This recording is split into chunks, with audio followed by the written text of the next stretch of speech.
एक बार हजरत ख्वाजा मोइनुद्दीन चिश्ती रहमतुल्लाह अलैहि इस्लाम का पैगाम फैलाने की नीयत से अपने कुछ मुरीदों के साथ अजमेर शरीफ के एक स्थान पर तशरीफ लाए। जिस मुकाम पर हजरत ख्वाजा मोइनुद्दीन चिश्ती रहमतुल्लाह अलैहि ने क़याम किया, वहां के करीब ही एक बड़ा तालाब था जिसे स्थानीय हिंदू लोग अनासागर कहते थे। उस दौर में इस तालाब की वसात और पवित्रता के कारण हिंदू समाज में इसका बहुत एहतराम किया जाता था। उनका यह अकीदा था कि जो शख्स दिन भर गुनाह करने के बाद इस तालाब में गौस्ल करता है, उसके तमाम गुनाह धुल जाते हैं। इसी वजह से वे इस तालाब को हमेशा दियों से सजाए रखते थे। कहा जाता है कि इस तालाब में हर रात दिए जलाने के लिए तकरीबन 3 मन तेल की जरूरत होती थी। तालाब की पवित्रता के कारण वहां सभी हिंदुओं को दाखिल होने की इजाजत नहीं थी। सिर्फ आला तबके के ब्राह्मण ही वहां गौस्ल कर सकते थे और तालाब के पानी को छू सकते थे।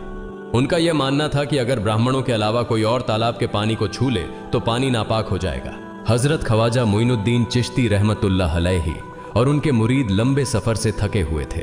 कुछ देर आराम फरमाने के बाद जब नमाज का वक्त हुआ तो ख्वाजा मोइनुद्दीन चिश्ती रहमतुल्लाह अलैहि ने हजरत बख्तियार काकी रहमतुल्लाह अलैहि को अजान देने का हुक्म दिया। हुक्म पाकर हजरत बख्तियार काकी रहमतुल्लाह अलैहि ने अजान देना शुरू किया। उस वक्त हिंदुस्तान में तौहीद का पैगाम और अजान के अल्फाज किसी ने नहीं सुने थे। जब लोगों ने पहली बार अजान के अल्फाज सुने तो उनके दरमियान हलचल मच गई। लोग अपने घरों से बाहर आकर एक दूसरे से कहने लगे, ये फकीर लोग कहां से आ गए और ये क्या पढ़ रहे हैं। अजान खत्म होने के बाद हजरत ख्वाजा मोइनुद्दीन चिश्ती रहमतुल्लाह अलैहि और उनके साथियों ने अनासागर तालाब पर जाकर वुजू करना शुरू किया। जब हिंदू पुजारियों ने देखा कि एक अजनबी दरवेश उनके मखसूस तालाब का इस्तेमाल कर रहा है तो उनके दिल में गुस्से की आग भड़क उठी। एक पुजारी बोला, यह दरवेश कहां से आ गया? बिना हमारी इजाजत के इसने हमारे पाक तालाब को हाथ लगा दिया। हम इस तालाब को कितना मुकद्दस मानते हैं और इन मुसाफिरों ने इसे नापाक कर दिया है। इसका कोई हल निकालना ही होगा। इसके बाद हजरत ख्वाजा मोइनुद्दीन चिश्ती रहमतुल्लाह अलैहि ने तमाम साथियों के साथ मिलकर जमात के साथ नमाज अदा की। लोग ये मंजर देखने लगे और कहने लगे, ये तो कोई अजीब फकीर है।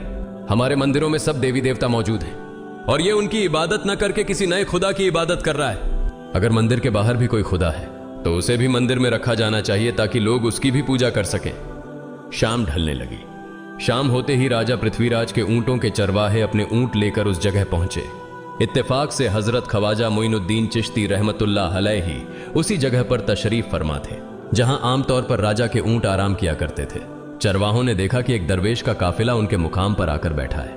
उन्होंने हजरत ख्वाजा मोइनुद्दीन चिश्ती रहमतुल्लाह अलैहि और उनके साथियों से कहा, अरे फकीर बाबा, आप कहां से तशरीफ लाए हैं और यहां आकर बैठ गए? क्या आपको मालूम नहीं कि यहां रोजाना राजा पृथ्वीराज के ऊंट आराम फरमाते हैं? राजा के ऊंट यहां आराम करते हैं। ये जानते हुए भी आपने यहां बैठने की जुर्रत कैसे की? हजरत ख्वाजा मोइनुद्दीन चिश्ती रहमतुल्लाह अलैहि ने उन चरवाहों को नरमी से जवाब दिया, बाबा, हम मुसाफिर हैं और अनजान हैं। हमें मालूम नहीं था कि इस मुकाम पर राजा के ऊंट आराम करते हैं। चूंकि हम पहले ही यहां रात गुजारने का इरादा कर चुके हैं, तुम अपने ऊंटों को आज किसी और जगह आराम देने ले जाओ। आसपास बहुत सी जगहें हैं। हजरत ख्वाजा मोइनुद्दीन चिश्ती रहमतुल्लाह अलैहि का जवाब सुनकर पृथ्वीराज के चरवाहे बोले, फकीर की हिम्मत तो देखो, कहता है कि राजा के ऊंटों को कहीं और ले जाएं और खुद यहां बैठे रहेंगे। फकीर बाबा, यह तो हरगिज मुमकिन नहीं है। राजा के ऊंट अपने ही मुकाम पर बैठेंगे। यह कहकर चरवाहों ने हजरत ख्वाजा मोइनुद्दीन चिश्ती रहमतुल्लाह अलैहि और उनके साथियों को वहां से उठाने के लिए दुर्व्यवहार करना शुरू कर दिया। हजरत ख्वाजा मोइनुद्दीन चिश्ती रहमतुल्लाह अलैहि बहुत ही सरल स्वभाव के थे। जब उन्होंने देखा कि चरवाहे दुर्व्यवहार कर रहे हैं तो उन्होंने बख्तियार काकी रहमतुल्लाह अलैहि से कहा, बख्तियार, हम यहां बैठकर क्या करेंगे? जब राजा के ऊंटों को यहीं बैठाना है तो रहने दो, ऊंट यहीं बैठे, हम यहां से जा रहे हैं। यह कहकर हजरत ख्वाजा मोइनुद्दीन चिश्ती रहमतुल्लाह अलैहि अपने साथियों के साथ वहां से चले गए। अगली सुबह जब ऊंटों को फिर से चरागाह में ले जाने का समय आया तो चरवाहे ऊंटों को उठाने की कोशिश करने लगे, लेकिन बार बार कोशिश के बावजूद वे ऊंटों को उठा नहीं सके, क्योंकि अल्लाह के वली हजरत ख्वाजा मोइनुद्दीन चिश्ती रहमतुल्लाह अलैहि ने कहा था कि ऊंट यहीं बैठेंगे। अल्लाह रब्बुल आलमीन ने उनकी यह दुआ कबूल कर ली थी और ऊंटों को आदेश दिया था कि जब तक मोइनुद्दीन चिश्ती खुद नहीं कहेंगे तब तक वे यहीं बैठे रहेंगे। इसके बाद चरवाहे ऊंटों के न उठने का कारण जानने लगे। उनमें से एक नेक चरवाहा था जिसने कहा, क्या तुम्हें याद है कि हमने कल यहां से एक दरवेश को उठाया था? जाते जाते उन्होंने कहा था कि हम जा रहे हैं, राजा के ऊंट यहीं बैठेंगे। मुझे लगता है कि उनके कहे शब्दों के कारण ही राजा के ऊंट उठ नहीं पा रहे हैं। शायद वह कोई बड़े वली हैं या अल्लाह का कोई अवतार है। इस बात को महामहिम राजा के समक्ष रखते हैं। इसके बाद चरवाहे पृथ्वीराज के पास पहुंचे और हाथ जोड़कर निवेदन किया, महाराज, हमने बहुत कोशिश की, लेकिन आपके ऊंटों को उनके स्थान से नहीं उठा सके और उन्हें चरागाह में घास चराने नहीं ले जा पा रहे हैं। राजा पृथ्वीराज ने आश्चर्य से पूछा, क्या ऊंटों को कोई बीमारी है जिस कारण वे उठ नहीं पा रहे? चरवाहों ने कहा, महाराज, ऊंट पूरी तरह स्वस्थ हैं, उन्हें कोई बीमारी नहीं है। पृथ्वीराज ने कहा, तो फिर वे अपनी जगह से क्यों नहीं उठ रहे? चरवाहों ने कहा, महाराज, कल उस स्थान पर एक दरवेश बैठे थे, हमने उनके और उनके साथियों के साथ काफी दुर्व्यवहार किया और उन्हें वहां से उठा दिया था। जाते जाते उन्होंने कहा था, राजा के ऊंट यहाँ बैठेंगे और उठेंगे नहीं। हमें लगता है कि दरवेश की बद्दुआ के कारण ही ऊंट अपनी जगह से नहीं उठ पा रहे हैं। तब पृथ्वीराज ने हुक्म दिया, अच्छा, जाओ और उस दरवेश को मेरे पास ले आओ। जब हजरत ख्वाजा मोइनुद्दीन चिश्ती रहमतुल्लाह अलैहि पृथ्वीराज के दरबार में पहुंचे तो पृथ्वीराज ने उनसे पूछा, ए दरवेश, आपने मेरे ऊंटों को क्यों पंगु बना दिया है? मेरे ऊंट भूखे मर रहे हैं, कृपया अपना जादू उनसे हटा लें। अगर जादू नहीं हटाया तो मेरे ऊंट भूखे मर जाएंगे। पृथ्वीराज की बात सुनकर हजरत ख्वाजा मोइनुद्दीन चिश्ती रहमतुल्लाह अलैहि मुस्कुराते हुए बोले, हे अल्लाह के बंदे, हम मुसलमान हैं और मुसलमान कभी जादू नहीं करते। तुम्हारे ऊंटों को मैंने नहीं बल्कि इस संसार के पालनहार महान अल्लाह रब्बुल आलमीन ने बैठाया है। उनकी आज्ञा से ऊंट बैठे हैं और उनकी आज्ञा से ही उठेंगे। लेकिन मैं उस सर्वशक्तिमान से प्रार्थना कर सकता हूं कि वह तुम्हारे ऊंटों को उठने की अनुमति दे।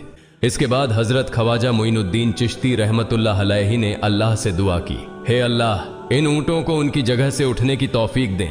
हजरत ख्वाजा मोइनुद्दीन चिश्ती रहमतुल्लाह अलैहि की दुआ करते ही चरवाहों ने देखा कि ऊंट अपनी जगह से उठकर चरागाह की ओर बढ़ने लगे। यह दृश्य देखकर चरवाहे चकित रह गए और हजरत ख्वाजा मोइनुद्दीन चिश्ती रहमतुल्लाह अलैहि की करामत की खबर पूरे अजमेर में फैल गई।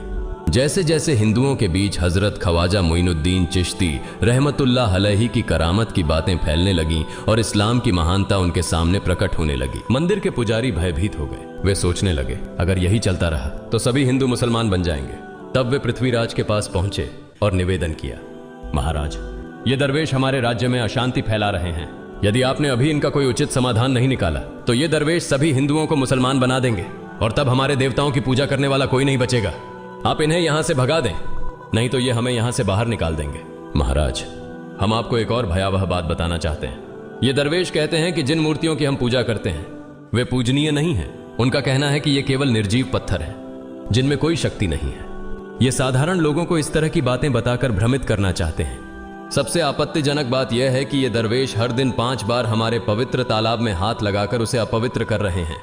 पुरोहितों की बात सुनकर पृथ्वीराज ने हजरत ख्वाजा मोइनुद्दीन चिश्ती रहमतुल्लाह अलैहि को बुलाया। जब हजरत ख्वाजा मोइनुद्दीन चिश्ती रहमतुल्लाह अलैहि उनके दरबार में पहुंचे तो पृथ्वीराज ने कहा, ए दरवेश, हम देख रहे हैं कि आप गोमाता का मांस खाते हैं और हमारे देवताओं का अपमान करते हैं। हमारे धर्म के बारे में तरह तरह की उल्टी सीधी बातें कर रहे हैं। हम यह सहन नहीं कर सकते। हम यह भी देख रहे हैं कि आप हमारे पवित्र तालाब को अपने अपवित्र हाथों से खराब कर रहे हैं। आप तुरंत हमारे देश से चले जाएं। हजरत ख्वाजा मोइनुद्दीन चिश्ती रहमतुल्लाह अलैहि ने कहा, बाबा, हम लोग तो केवल वुजू करते हैं, नहाते नहीं। अगर पूरी देह के स्पर्श से आपके तालाब का पानी खराब नहीं होता है तो केवल हमारे हाथ और चेहरे के पानी से तालाब अपवित्र कैसे हो सकता है? यह सुनकर पृथ्वीराज ने कहा, वे सभी लोग हमारे धर्म के हैं जबकि तुम लोग कहीं और से आ गए हो। तुम हमारे धर्म के नहीं हो, इसलिए तुम्हारे हाथ लगाने से हमारा तालाब अपवित्र हो जाता है। तब हजरत ख्वाजा मोइनुद्दीन चिश्ती रहमतुल्लाह अलैहि ने कहा, अच्छा बाबा, हम अब आपके तालाब के पानी को हाथ नहीं लगाएंगे, लेकिन हमें पानी की जरूरत है तो हम चाहते हैं कि केवल एक बर्तन में पानी ले लें। पृथ्वीराज ने कहा, ठीक है, तुम पानी ले सकते हो, लेकिन तुम्हारा बर्तन तालाब में लगे, तुम्हारे हाथ नहीं। अगर तुम्हारे हाथ स्पर्श करें तो हम इसके खिलाफ सख्त कार्रवाई करेंगे। राजा के साथ सहमति के बाद हजरत ख्वाजा मोइनुद्दीन चिश्ती रहमतुल्लाह अलैहि ने अपने मुख्य खलीफा बख्तियार काकी रहमतुल्लाह अलैहि से कहा, बख्तियार, जाओ और राजा के तालाब से एक बर्तन में पानी ले आओ, लेकिन बहुत सावधानी से पानी लेना ताकि तुम्हारा हाथ तालाब के पानी को छू न सके। बख्तियार काकी रहमतुल्लाह अलैहि हजरत ख्वाजा मोइनुद्दीन चिश्ती रहमतुल्लाह अलैहि के आदेश का पालन करते हुए आना सागर से पानी लेने गए। उन्होंने बर्तन को तालाब में डुबोया और उनका हाथ पानी को नहीं छू सका क्योंकि चमत्कारवश पूरा तालाब एक छोटे बर्तन में समा गया। आना सागर पूरी तरह से सूख गया और उसकी तली में केवल सूखी रेत दिखाई देने लगी। जब पुरोहितों ने देखा कि उनके पवित्र तालाब में एक भी बूंद पानी नहीं बची है और वह मरुस्थल की तरह सूख गया है तो वे घबराते हुए राजा पृथ्वीराज के पास गए और बोले, महाराज, यह तो भारी संकट हो गया है। पृथ्वीराज ने पूछा, क्या हुआ? पुरोहितों ने कहा, उस दरवेश ने हमारे पूरे तालाब का पानी ले लिया है। अब हमारे पवित्र तालाब में एक बूंद भी पानी नहीं है। अगर इस तालाब में पानी नहीं होगा तो हम अपने पापों का प्रायश्चित कैसे करेंगे? दूर दूर से हजारों हिंदू लोग इस तालाब में स्नान करने आते हैं ताकि वे अपने पाप धो सकें। अगर पानी नहीं रहेगा तो वे यहाँ आना बंद कर देंगे, जिससे हमारा बड़ा नुकसान होगा और अजमेर की मान मर्यादा मिट्टी में मिल जाएगी।